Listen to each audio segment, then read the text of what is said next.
Bonjour à tous, on va continuer notre petite série de l'été où va Panasonic pour aujourd'hui, tiens.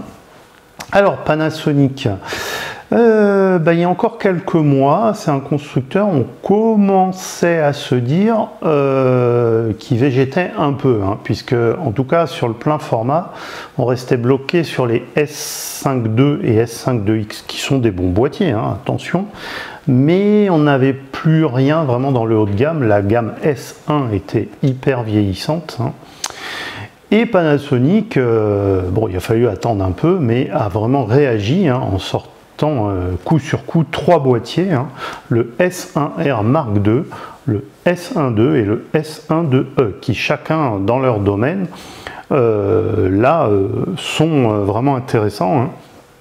Ils ont commencé par le S1R2, qui amène enfin la haute résolution chez Panasonic. Alors, ils ont fait le choix de ne pas mettre un capteur empilé, contrairement par exemple à un R5 II ou un Nikon Z8. Du coup, ça le met 1000 € moins cher que ces boîtiers-là. Alors, peut-être pas que le Z8, ça le met 500-600 € moins cher que le Z8 et 1000 € moins cher qu'un R5 II. Donc, ça se tient parce que si on ne fait pas de la photo sportive ou animalière trop fréquente avec ce boîtier, même s'il en est capable, attention, en termes de rafale par exemple, disons qu'on ne sera pas trop gêné par le fait de ne pas avoir un capteur empilé, puisqu'on sait que le plus gros défaut c'est le rolling shutter, quand on n'a pas de capteur empilé notamment.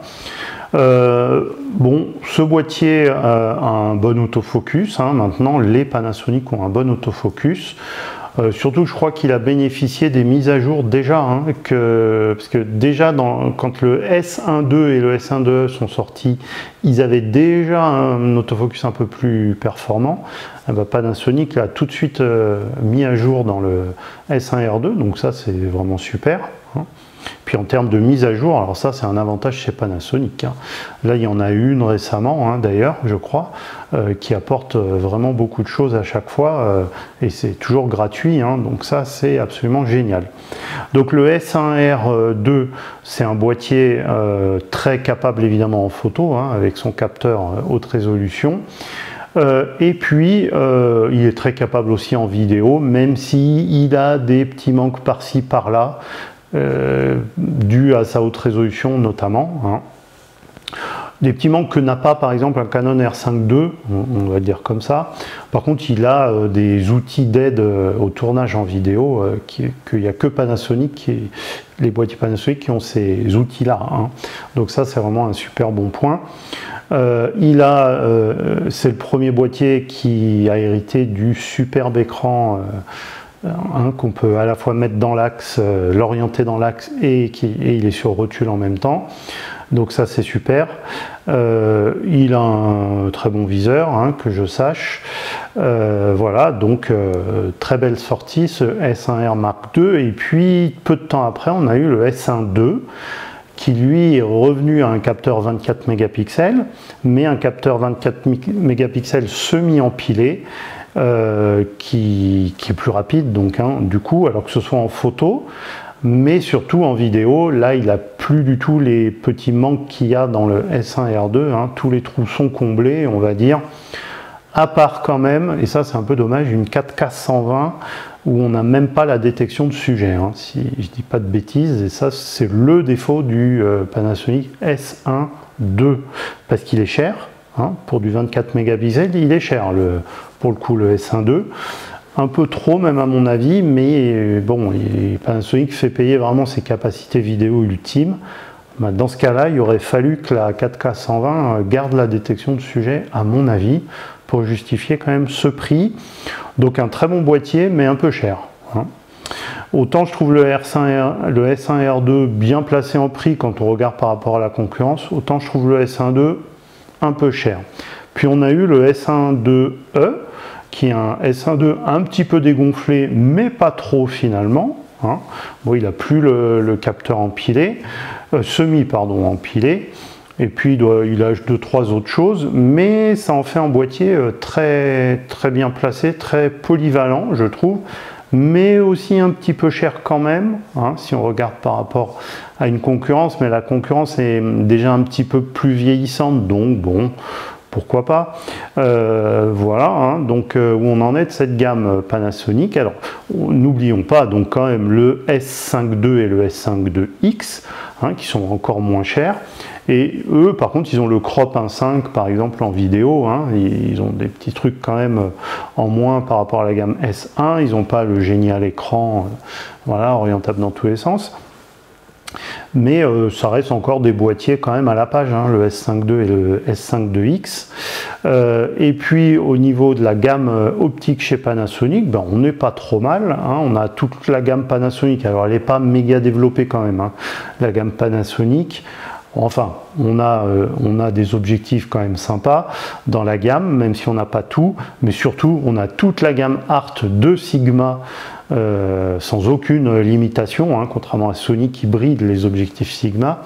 Là on n'a aucun bridage, hein, avec les boîtiers Panasonic, donc bon, bah, il faut accepter de ne pas avoir une optique du constructeur sur son boîtier, mais quand on connaît la qualité des objectifs Sigma de la gamme Art, on se fait quand même pas trop de soucis, hein.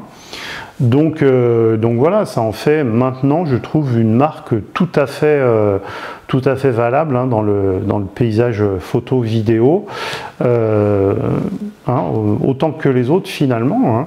Alors, on verra à l'avenir assez proche ce que ça donne. Bon, là, ils viennent quand même de sortir coup sur coup 3 boîtiers. Ce serait étonnant là qu'à court terme, ils nous en ressortent un, hein. On aimerait bien quand même. Alors, j'ai oublié de parler, ils avaient sorti le S9 aussi, hein. Alors le S9, moi j'avais fait une vidéo sur ma chaîne où c'était pas une vidéo très positive, hein, très clairement sur ce boîtier.